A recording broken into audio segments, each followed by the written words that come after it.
Hello, and welcome to Sleep Stories World.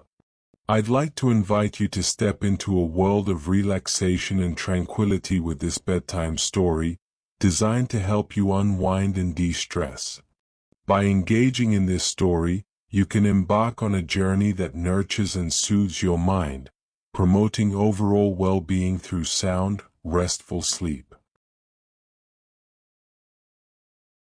Before we begin, let's prepare your space for rest. Ensure you're somewhere comfortably cool, dark, and quiet. If you need to adjust anything, your curtains, your temperature, your pillows, please do so now. When you're ready, lie down and let yourself settle into your bed. Feel the weight of your body being supported. You may want to cover yourself with a light blanket as your body relaxes. Now, gently close your eyes. There's nothing you need to see anymore tonight. Your only task now is to be here, allowing yourself to receive the gift of rest. Take a deep breath in through your nose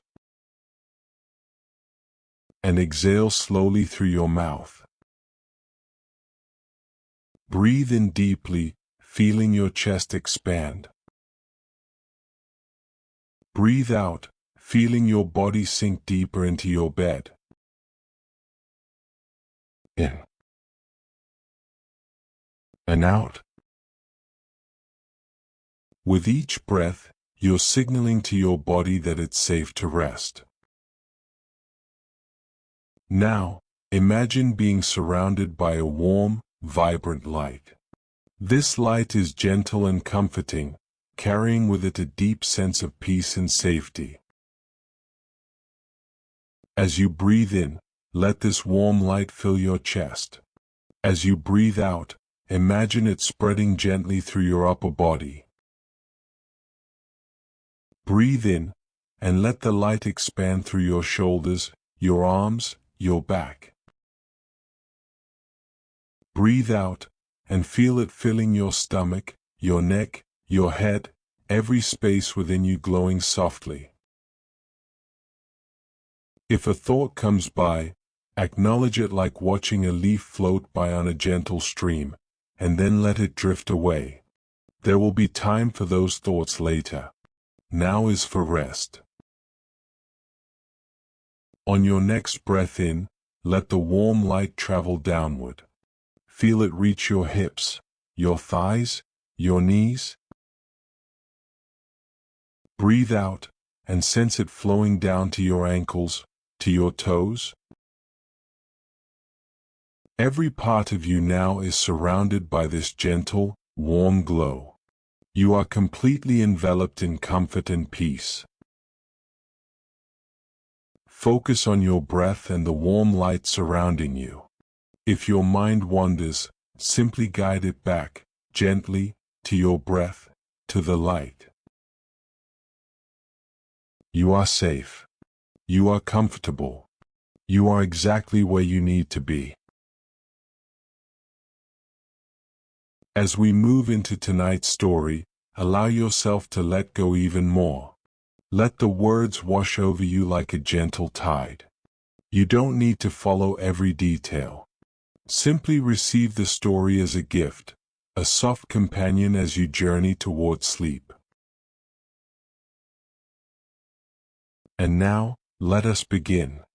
When Shackleton and his men finally reached civilization in September 1916, they returned to a world transformed by war. The Great War that had been just beginning when they departed had become a vast, grinding conflict that had already claimed millions of lives. The newspapers that had once filled their pages with stories of polar exploration now carried daily casualty lists from the trenches of France and Belgium. The men of the Endurance quickly dispersed to join the war effort. Many enlisted in the British Armed Forces, trading one kind of danger for another. Remarkably, after surviving over 2 years in the Antarctic, several of them would not survive the war. Timothy McCarthy, who had been one of the 6 men in the James Caird, was killed in action in the North Sea in March 1917 when his minesweeper struck a mine. He had survived 800 miles across the Scotia Sea only to perish less than a year later in the waters near his homeland. Shackleton himself tried to contribute to the war effort, but his health had been severely compromised by the Endurance expedition. He was sent on a diplomatic mission to South America to help counter German propaganda, but he longed to return to the ice. The Antarctic had become part of his identity. It was where he felt most purposeful, most alive. Meanwhile, the other half of Shackleton's Imperial Transantarctic expedition, the Ross Sea Party, had suffered its own catastrophic ordeal.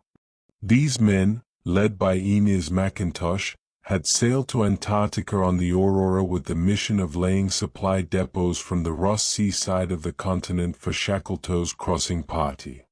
They never knew that the Endurance had been crushed and that no crossing would be attempted. The Aurora had been torn from its moorings during a blizzard in May 1915 and blown out to sea, leaving 10 men stranded at Cape Evans with limited supplies. Despite this disaster, the shore party felt obligated to complete their mission. They laid depots across the Ross Ice Shelf, traveling hundreds of miles in some of the same regions where Scott had perished just a few years earlier. 3 men died during this work. McIntosh and 2 others were lost crossing sea ice in May 1916. The remaining 7 men survived until January 1917, when they were finally rescued, having endured nearly 2 years of isolation, not knowing whether anyone even knew they were there. In total, Shackleton's Imperial Transantarctic expedition cost 3 lives, all from the Ross Sea Party. But it remained extraordinary that all 28 men from the Endurance survived an ordeal that by all logic should have killed them. This achievement became the cornerstone of Shackleton's legacy. Amundsen's life after reaching the South Pole followed a different trajectory. Having conquered the South Pole, he turned his attention to the Arctic and to aviation. He became one of the first explorers to recognize that aircraft would revolutionize polar exploration. In 1926, at the age of 53, Amundsen flew over the North Pole in an airship called the Norge, becoming one of the first people to verifiably reach both poles, though he reached the North Pole by air rather than on foot. 2 years later, in June 1928, Amundsen disappeared while flying a rescue mission. An Italian explorer, Umberto Nobile, had crashed his airship in the Arctic, and despite complex political tensions between the men, they had quarreled after the Norge flight.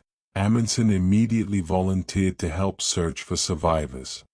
His plane vanished somewhere over the Barents Sea. No trace of Amundsen or his crew was ever found. He was 55 years old. The man who had so carefully calculated every risk, who had planned every detail of his expeditions with such precision, died trying to save someone else. It was a fitting end for someone whose life had been defined by polar exploration. Shackleton never stopped dreaming of the Antarctic.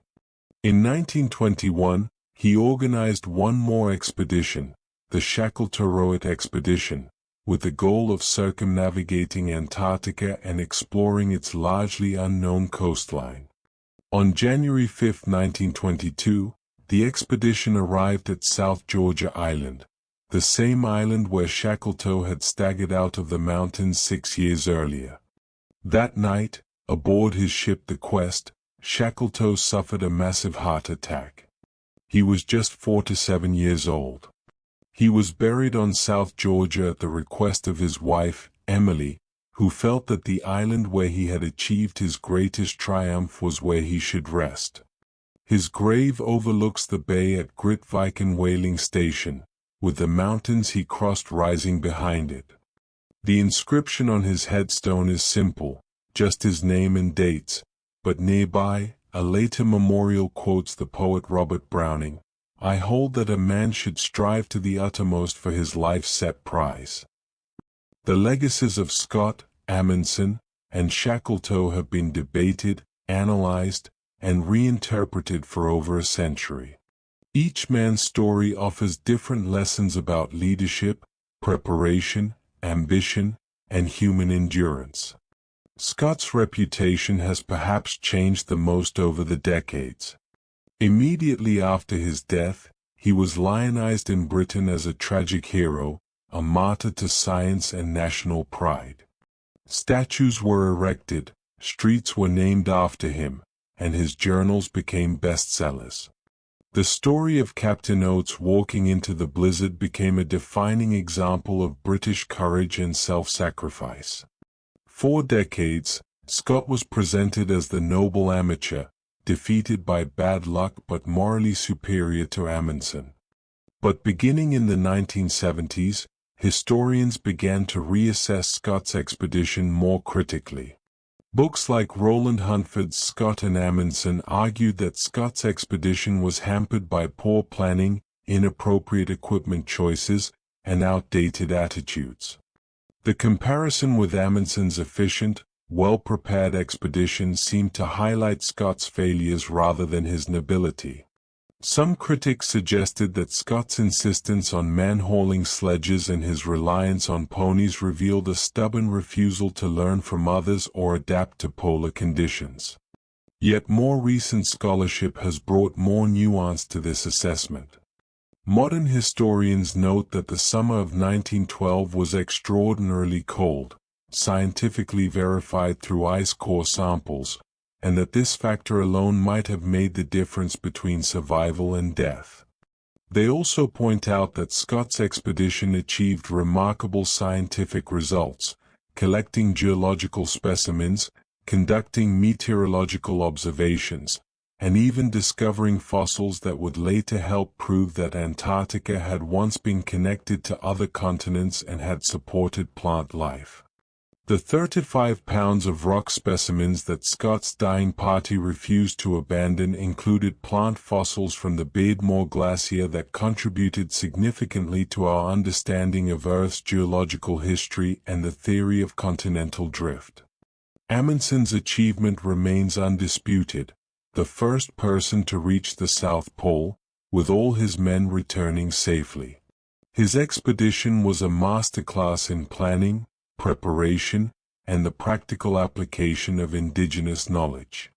His willingness to learn from the Inuit about survival in polar conditions, his use of dogs, his attention to every detail of equipment and supplies, these became textbook examples of how to conduct a successful polar expedition. Yet Amundsen's life was not without controversy.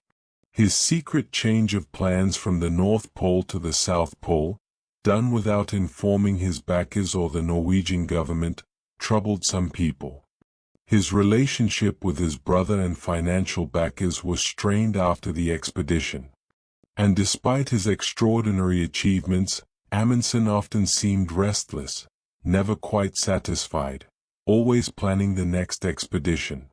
His disappearance in 1928 while attempting to rescue a rival showed both his courage and perhaps his need to remain engaged with the polar regions that had defined his life. Shackleton's reputation has, if anything, grown stronger over time. While he never reached the South Pole and never completed his transantarctic crossing, his leadership during the Endurance expedition has become legendary. Business schools teach case studies about his decision-making. Leadership seminars analyze how he maintained morale during seemingly hopeless situations. Psychologists study how he selected crew members and managed group dynamics during extreme stress. What made Shackleton's leadership so effective? He had an extraordinary ability to read people, to know when someone needed encouragement and when they needed firm direction. He led by example, taking the worst watches, sharing the hardest work, and never asking his men to do anything he wouldn't do himself. During the boat journey to South Georgia, when Shackleton saw that the men were nearing complete despair, he would quietly pour a small amount of warm milk into their cups, even though it meant reducing already minimal rations. Small gestures of care and attention helped men feel valued even in the worst conditions. Shackleton also understood that hope was as important as food. On Elephant Island, Frank Wild, following Shackleton's leadership philosophy, would roll up his sleeping bag every morning and announce, "Get your things ready, boys, the boss may come today." He did this every single day for over 4 months, maintaining the expectation of rescue even when it seemed impossible. The scientific contributions of these expeditions extended far beyond the immediate results. The data collected, meteorological observations, geological specimens, magnetic readings, observations of wildlife and ocean currents, formed the foundation for decades of Antarctic research. The fossils found by Scott's party helped prove that Antarctica had once been part of the supercontinent Gondwana, connected to South America, Africa, India, and Australia. The penguin eggs collected by Edward Wilson and others helped scientists understand avian evolution. The expeditions also revealed how little humans knew about survival in extreme cold.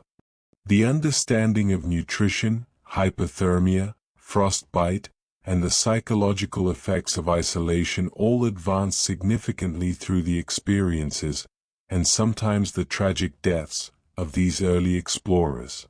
Modern Antarctic expeditions benefit from knowledge literally purchased with the lives of men like Scott, Oates, Wilson, and Bowers. Perhaps most importantly, these expeditions expanded human understanding of what is possible. Before Scott, Amundsen, and Shackleton, the Antarctic was a blank space on maps, a frozen mystery at the bottom of the world. After them, it was a place where humans had stood, had studied, had suffered and triumphed. The psychological barrier had been broken. If these places could be reached, if these conditions could be survived, then perhaps no place on Earth was truly beyond human capability. Today, Antarctica is protected by international treaty. The Antarctic Treaty of 1959, signed by 12 nations and now endorsed by over 50 countries, designates Antarctica as a scientific preserve. No nation owns it. Military activity is prohibited. Mining and mineral extraction are banned. Scientific research is shared openly between nations. It is, in many ways, the only continent that belongs to all of humanity, a frozen library where scientists from around the world work together to understand Earth's climate, its history, and its future. Modern research stations now sit in places where Scott, Amundsen, and Shackleton struggled to survive. The South Pole itself is home to the Amundsen-Scott Research Station, named for both the first and second men to reach it, acknowledging that both achievement and sacrifice deserve remembrance. Scientists live and work in comfort unimaginable to the early explorers, yet they still study some of the same questions that motivated those first expeditions. How does Earth's climate work? How do ecosystems survive in extreme conditions? What can Antarctica tell us about our planet's past and future? The huts built by Scott and Shackleton still stand, preserved by the cold, dry Antarctic air. They remain almost exactly as they were left over a century ago. Supplies on shelves, equipment on tables, even clothing hanging on hooks. They are time capsules, protecting the memory of an age when exploration meant stepping into the unknown with no guarantee of return, when communication with the outside world might be impossible for years, when survival depended entirely on planning, courage, and the bonds between companions. As you drift toward sleep tonight, let these stories settle gently in your mind, stories of human beings facing impossible challenges, of leaders making life and death decisions in circumstances none of us will ever face, of ordinary men doing extraordinary things simply because they had committed to one another and to a purpose larger than themselves. Think of Amundsen and his men, skiing beside their dogs across the polar plateau, moving with efficient precision toward a goal they would reach and return from safely. Think of Scott and his companions, hauling their sledges step by step, collecting fossils even as they were dying, leaving letters that would tell their story to the world. Think of Shackleton standing in that rescue boat, counting the figures on Elephant Island's beach, 22 men all accounted for, all saved. These men traveled to the ends of the earth and, in doing so, revealed something essential about human nature: our capacity for endurance, our need for purpose, our ability to find meaning in struggle, and our deep, fundamental need for one another.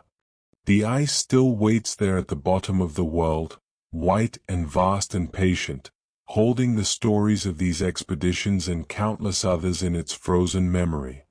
And perhaps that is enough, to know that these journeys happened, that these men lived and struggled and achieved and sometimes died in the service of discovery and knowledge.